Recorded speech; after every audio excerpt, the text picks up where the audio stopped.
அஸ்ஸலாமு அலைக்கும் வரஹ்மத்துல்லாஹி வபரகாத்துஹு. அல்ஹம்துலில்லாஹ், அல்லாஹுடைய கிருபையினால நம்ம மகரிபுடைய தொழுகையை நிறைவு செஞ்சுட்டு அமர்ந்திருக்கிறோம். அல்ஹம்துலில்லாஹ், ஷுக்குர்லில்லாஹ். அல்லாஹ் நம்மளுடைய தொழுகைகளை முழுமையாக கபூல் செய்து கொள்வானாக. ஆமீன். நாம் கேட்ட துஆக்களுக்கு முழுமையான பதிலளிப்பை தந்தருள் புரிவானாக. ஆமீன். ஹைர். அல்ஹம்துலில்லாஹ். உங்களுக்கான ஒரு 10 நிமிட ஒரு நல்லுபதேசம். மனிதர்களாகிய பிறந்த எல்லோருக்குமே அல்லாஹு தாலா மறுமையில கேள்வி கணக்கு விசாரணை என்று ஒன்று வச்சிருக்கிறான். அதுல எல்லாருக்குமே நம்ம நம்பிக்கை இருக்கு இல்லையா? எல்லாருமே அல்லாஹு தாலா மறுமையில விசாரிக்கத்தான் போறான். அந்த விசாரணை என்பது ரொம்ப மனிதர்களை நடுநடுங்க செய்யக்கூடிய ஒரு நேரம். அந்த நேரத்துல யார் நம்மளுடைய தாய் தந்தையர்களை நம்ம என்ன செய்ய மாட்டோம், தேட மாட்டோம். நம்ம பக்கத்துல யார் நிக்கிறா என்பதை பார்க்க மாட்டோம். அந்த அளவுக்கு அமளி துமளிகள் நிறைந்த ஒரு மனதை உள்ளங்களை நடுநடுங்க வைக்கக்கூடிய ஒரு மறுமையுடைய நாள்ல அல்லாஹு தாலா நம்மள எல்லாரையுமே விசாரிப்பான். சரிங்களா? அதுல எல்லாருக்குமே நம்பிக்கை இருக்கு இல்லையா? இன்னைக்கு நம்ம எதை பத்தி நம்ம பேச போறோம் அப்படின்னா, அந்த விசாரணையின் பொழுது ஒவ்வொரு உறுப்புகளையும் பற்றி அல்லாஹ் நம்மளை கேள்வி கேட்போம். ஒவ்வொரு உறுப்புகளும் நமக்கு எதிராக சாட்சி சொல்லும். உதாரணமா இந்த உலகத்துல எது நம்மளுடைய உறுப்புகள்ல பேசிக்கிட்டே இருக்குது? வாய். அந்த வாய்க்கு மறுமையில அல்லாஹ் பூட்டு போட்டுருவோம். அல்லாஹ் முடிஞ்சு போச்சு. நம்ம பேச முற்பட்டாலும் நம்மளால என்ன செய்ய முடியாது? பேச முடியாது. இந்த உலகத்தில் பேசாத உறுப்புகள் கண், காது, மூக்கு, கால்கள், கைகள், ரோமங்கள்லாம் புரியுது இல்லையா? நம்மளோட உடம்புல இருக்கக்கூடிய ஒவ்வொரு முடிகள் கூட தோள்கள், நம்மளுடைய தோல் சாட்சி சொல்லுமா நமக்கு எதிரா. அப்போ ஒவ்வொரு உறுப்புகளும் நமக்கு எதிராக மறுமையில் சாட்சி சொல்லும். அதனால இந்த உலகத்துல வாழும் பொழுது ஒவ்வொரு உறுப்புகளையும் நல்ல முறையில பயன்படுத்திக்கிறோம். இப்போ உதாரணமா கண் இருக்குதுப்பா. கண்ணை வச்சு தீமையும் பார்க்கலாம், நன்மையும் பார்க்கலாம். அப்படிதானே?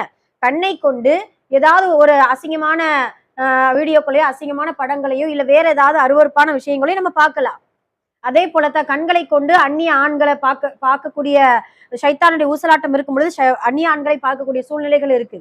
இப்படி கண்களை குறித்து கெட்ட விஷயத்திலையும் பார்க்கலாம், நல்ல விஷயங்கள், அழகான அற்புதமான குர்ஆனுடைய வசனங்களை பார்த்து ஓதலாம். இல்ல நல்ல விஷயங்கள், இந்த உலகத்துல பிரம்மாண்டமா அல்லாஹ் படைச்சிருக்கக்கூடிய இயற்கை படைப்புகளை பார்த்து அல்ஹம்துலில்லாஹ், இவ்வளவு இயற்கை அல்லாஹால இவ்வளவு பிரம்மாண்டமான படைப்புகளை படைச்சிருக்கான் அப்படின்னு சொல்லிட்டு அல்லாஹுடைய குதிரத்தை, அல்லாஹுடைய சக்தியை குறித்து நம்ம சிந்திக்கலாம். அப்படிதானே? அப்ப கண்ணை குறித்து கெட்டதையும் பார்க்கலாம், நல்லதையும் பார்க்கலாம். அதே போலதான் காதுகள்.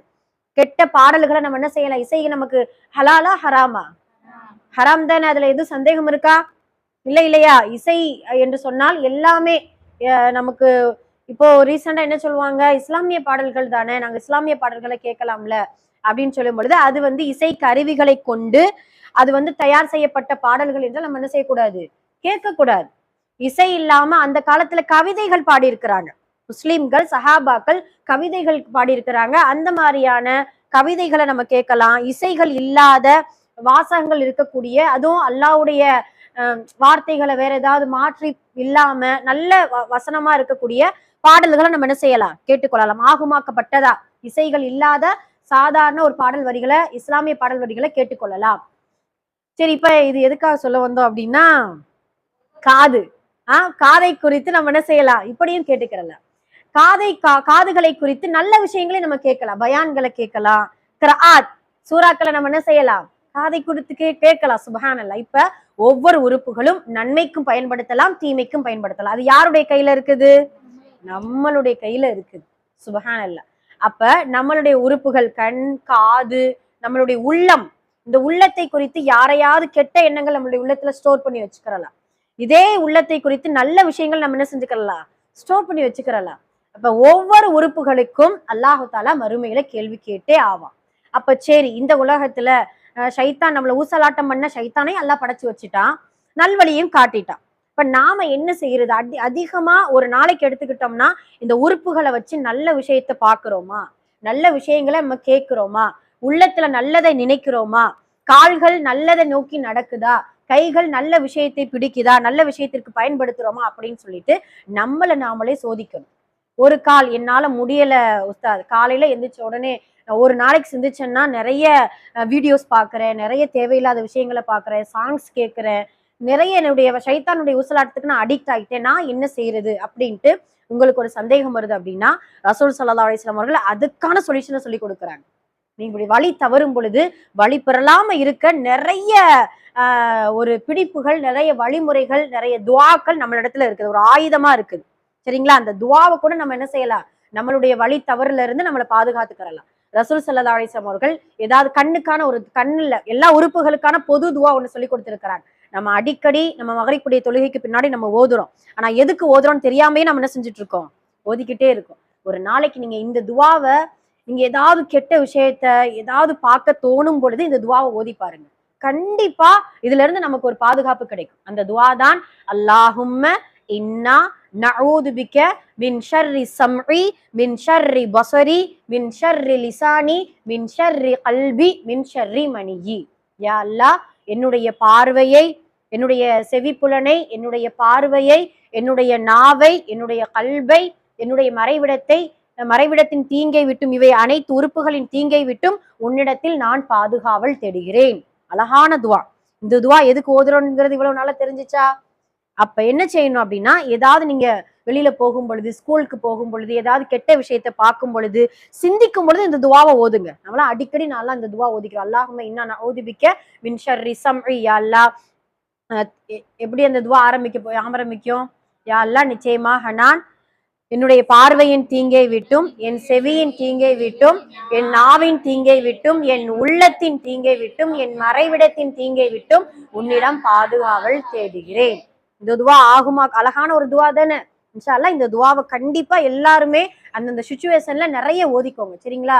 ஸ்கூல் படிக்கிற பிள்ளைங்க நீங்க எல்லாருமே அந்த ஓதும் பொழுது நமக்கான ஒரு பாதுகாப்பு கிடைக்கும். இது ஒரு துவா.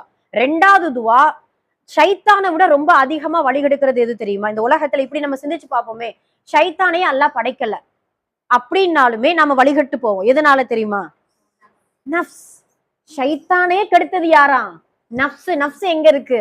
உள்ளுக்குள்ள ஒருத்தர் பேசிட்டே இருப்பான் தெரியுமா நமக்குள்ள. ஏதாவது செஞ்சா, தொழுகாத, போகாத, நீ விசாட்டுக்கு போனை பாரு, அங்க பாங்க சொல்லுவாங்க மதியம் பாங்க சொல்லுவாங்க, காதுல நல்லா கேட்கும், தொழுகையுடைய ஞாபகம் எல்லாம் வரும். வேணா வேணா அப்புறம் பாத்துக்கலாம் அப்படின்னு நம்மள ஒரு ஒரு வஸ்வசா உள்ள பண்ணிக்கிட்டு இருக்கான் பாருங்க, நம்ம உள்ள பேசிக்கிட்டே இருக்கான் பாருங்க. அந்த நஃப்ஸ் ஷைத்தானை விட கேடு கெட்டவன். நம்மள ரொம்ப வழி கெடுப்பான், பயங்கரமா வழி கெடுப்பான். அப்ப நாம என்ன செய்யணும், அந்த நேரத்துல நம்மளுடைய நஃப்ஸ் நம்மள போராட்டம் பண்ணும் பொழுது இந்த துவாவை ஓதுங்க. அல்லாஹுமல் ஹிம்னி ருஷ்தி வஈதினி மின் ஷர்ரி நஃப்ஸி. யா அல்லாஹ், எங்களுக்கு நேர்வழி காட்டுவாயாக, ஊசலாட்டம் செய்யும் நஃப்ஸினுடைய தீங்கிலிருந்து என்னை பாதுகாப்பாயாக அப்படின்னு சொல்லிட்டு நம்ம என்ன செய்யணும், என்னுடைய நஃப்ஸின் தீங்கை விட்டும் என்னை பாதுகாப்பாயாக அப்படின்னு சொல்லிட்டு இன்ஷா அல்லாஹ் இந்த துவாவை ஓதிக்கிறோம். அல்லாஹுமல் ஹிம்னி ருஷ்தி வஈதினி மின் ஷர்ரி நஃப்ஸி. யா அல்லாஹ், என் ஆத்மாவிற்கு நேர்வழி காட்டுவாயாக, என் மனதின் தீங்கை விட்டும் என்னை நீ பாதுகாப்பாயாக அப்படின்னு சொல்லிட்டு இன்ஷா அல்லாஹ் துவா செஞ்சுக்கிறோம். இதுல இந்த துவாவில் ஒரு வார்த்தை இருக்கு பாரு, அல்லாஹும் மல்ஹிம்னி. இல்ஹாம் என்கின்ற அரபு வார்த்தை, நல்லா கவனிங்க. இல்ஹாம் என்கின்ற அரபு வார்த்தைக்கு என்ன அர்த்தம் அப்படின்னா, அல்லாஹ் நம்மளுடைய உள்ளத்துல இல்ஹாம் பண்ணுவானா. இல்ஹாம்னா உதிக்க செய்வான். நீ அந்த தவறான வழிக்கு போகும் பொழுது நீ அப்படி போகாத, உன்னுடைய உள்ளம் அல்லாஹுடைய கண்ட்ரோல்ல இருக்குது, அதனால நீ என்ன செய்ய, நீ நேர்வழிக்கு வா அப்படின்னு சொல்லிட்டு இல்ஹாம் செய்து கொண்டே இருப்பான் நம்மளுடைய நஃப்ஸ. அதனால இன்ஷா அல்லாஹ் நஃப்ஸுடைய ஊசலாட்டத்துல இருந்து நமக்கு பாதுகாப்பு வேணும் அப்படின்னா இந்த துவாவை நம்ம ஓதிக்கிறோம் இன்ஷா அல்லாஹ். சரிங்களா? அதே போல ஒவ்வொரு நாளும் இந்த 3வது துவாவை ஓத மறக்கவே செய்யாதீங்க. அழகான துவா. ரசூல் ஸல்லல்லாஹு அலைஹி வஸல்லம் அவர்கள் எந்நேரமும் இந்த துவாவை அடிக்கடி ஓதிக்கிட்டே இருப்பாங்க. அதுதான் அல்லாஹும்ம ஜஅல் ஃபீ கல்பி நூரன் வஃபி பஸரி நூரன் வஃபி சம்இ நூரன் வஅன் யமீனி நூரன் வஅன் யசாரி நூரன் வஃபௌகி நூரன் வதஹ்தி நூரன் வஅமாமி நூரன் வஹல்ஃபி நூரன் வஜஅல் லி நூரா. முழுக்க முழுக்க இந்த நூர் என்கின்ற வார்த்தை வருது இல்லையா? நூர்னா அரபுல, தமிழ்ல என்னது? ஒளி, தேஜஸ், பிரகாசம். அந்த ஒளி எந்த அளவுக்கு, சும்மா சாதாரணமா நம்ம ஒளி நினைச்சா இந்த மாதிரி டியூப்லைட் ஒளி, சூரிய ஒளி எல்லாம் நினைக்க கூடாது. நேர்வழியின் ஒளி. எந்த வழி? நேர்வழியின் ஒளி. ஒரு ஒரு ஒரு இடத்துக்குள்ள நம்ம நடக்கிறோம் அப்படின்னா, இருட்டான ஒரு ஏரியாவா இருக்குது, அந்த இடத்துல நமக்கு என்ன வேணும்? டார்ச் லைட் வேணும்ல. அது போலத்தான் இந்த உலகத்துல நடக்கும் பொழுது தீய கெட்ட வழிகள் இருட்டா நமக்கு காட்டப்படும், இருள் சூழ்ந்த வழிகளா காட்டப்படும்.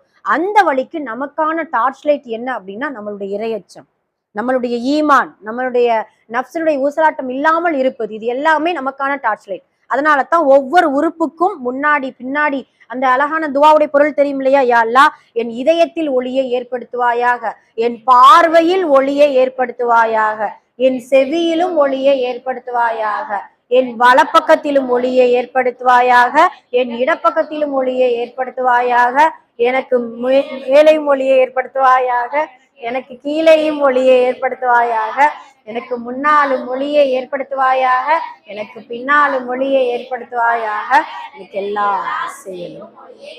மாஷா மாஷா அல்ஹம்துலில்லாஹ். இந்த துஆவை நம்ம ஓதன்னா ஓதிடுவோம். ஆனா அந்தந்த நேரத்துல நம்ம என்ன செய்யணும்? இன்ஷா அல்லாஹ் ஓதணும். தினமும் ஓதுங்க, அடிக்கடி ஓதுங்க. அதுலயும் இந்த ஐம்புலன்கள் சொல்லுவோம் இல்லையா? தமிழ்ல நீங்க படிச்சிருப்பீங்களா? முக்கியமான ஐம்புலன்கள் அது என்னென்ன அப்படின்னு சொன்னோம்னா, கண்ணு, காது, மூக்கு, வாய், மெய், உடல். சரிங்களா? ஐம்புலன்கள் அதுதானே. அந்த புலன்களை மட்டும் நம்ம பாதுகாத்தாலே எல்லாத்துல இருந்தும் நமக்கு என்ன என்ன கிடைக்கும்? நமக்கு ஒரு பாதுகாப்பு கிடைக்கும். அதனால இன்ஷா அல்லாஹ் இந்த 3 துஆக்களை படிக்கக்கூடிய எல்லோருமே, ஸ்டூடெண்ட்ஸ், மாணவ மாணவிகள் எல்லோருமே ஓதணும். அது மட்டும் இல்ல, எல்லாருமே, பெண்கள், ஆண்கள், இளைஞர்கள், இளைஞிகள், முதியவங்க எல்லாருமே இந்த காலகட்டத்துல ஓதக்கூடிய சூழ்நிலையில நம்ம இருக்கிறோம் இன்ஷா அல்லாஹ். அதனால இந்த 3 துஆக்களையும் ஓதி நம்மளுடைய உடல் உறுப்புகளை பேணி பாதுகாத்து மறுமையில அல்லாஹ் தஆலா விசாரணை செய்யும் பொழுது நம்மளுடைய உடல் உறுப்புகள் நமக்கு எதிராக சாட்சி சொல்லாத அளவிற்கு நம்ம பாதுகாப்பா வைத்துக் கொள்ள வேண்டும் இன்ஷா அல்லாஹ். எல்லாம் அல்ல அல்லாஹ் நம்மளுடைய முழு கவனத்திலையும் அல்லாஹு தஆலா பாதுகாப்பை தந்தரல் புரிவானாக.